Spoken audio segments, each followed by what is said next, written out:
À La Réunion, la production d'électricité photovoltaïque est passée de 1 à 200 MW en une quinzaine d'années. Mais parmi les installations réunionnaises, certaines, souvent les plus anciennes, voient chuter leurs performances pour des raisons variées. Alors nous pouvons avoir plusieurs sortes de fautes. Il peut y avoir des diodes par exemple qui vont se déconnecter, on peut avoir des courts-circuits, on peut avoir des fautes d'ombrage par exemple, donc ça peut être de la saleté ou des feuilles qui se déposent sur les panneaux tout simplement. Ou ça peut être des fautes de points chauds et des cellules qui vont s'échauffer anormalement. Faute de pouvoir diagnostiquer avec précision ces défaillances, les propriétaires des installations s'engagent souvent dans des réparations surdimensionnées, donc coûteuses, ou préfèrent carrément abandonner la production d'électricité.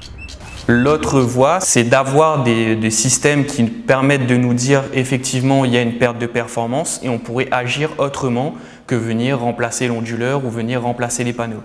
Donc l'objectif du projet Detect, c'est de se dire on va faire un système low cost, vraiment à bas coût, qu'on pourra venir connecter sur l'installation existante et dire aujourd'hui vous avez telle chose qui pourrait influencer votre production, donc il faudrait faire telle action pour résoudre ce problème. Une installation photovoltaïque, c'est une série de panneaux qui convertissent le rayonnement solaire en électricité et un onduleur qui adapte le courant pour le livrer au réseau. En cas de défaillance, le signal électrique se dégrade et la production chute. Tout l'enjeu du projet Detect, cofinancé par l'Europe, l'État et la région Réunion, c'est de développer des outils informatiques capables d'analyser le signal dégradé pour en déduire l'origine de la panne. Je vais choisir des outils qui viennent de la théorie de l'information et du traitement du signal. Et je vais construire donc des algorithmes dédiés au diagnostic de faute pour étudier, analyser les signaux électriques venant des panneaux photovoltaïques. Pour vérifier que ces algorithmes sont pertinents, on leur fera ensuite analyser des signaux électriques porteurs de défaillance, signaux produits en laboratoire par un simulateur. C'est ce qu'on appellera de l'émulation. Et c'est cette émulation qui va nous permettre de valider le système de diagnostic que le projet Detect développera.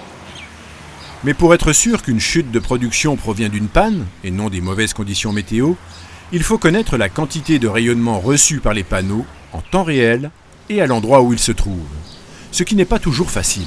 Tout le monde n'a pas forcément sur son installation photovoltaïque des capteurs qui vont pouvoir nous renseigner sur les différents paramètres climatiques. Donc par exemple sur le gisement solaire, sur la température, sur l'humidité. Et donc pour solutionner ce problème finalement, on utilise un modèle régional climatique qui va nous permettre de caractériser les paramètres qui vont nous manquer. Ces recherches vont générer des quantités impressionnantes de données qu'il va falloir gérer le plus efficacement possible.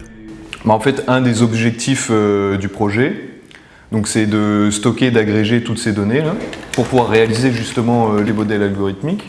Et c'est de fournir toutes les données électriques et climatiques qu'on aura engrangées à tous les utilisateurs, donc c'est-à-dire le monde de la recherche, les universitaires, les solaristes, les industriels.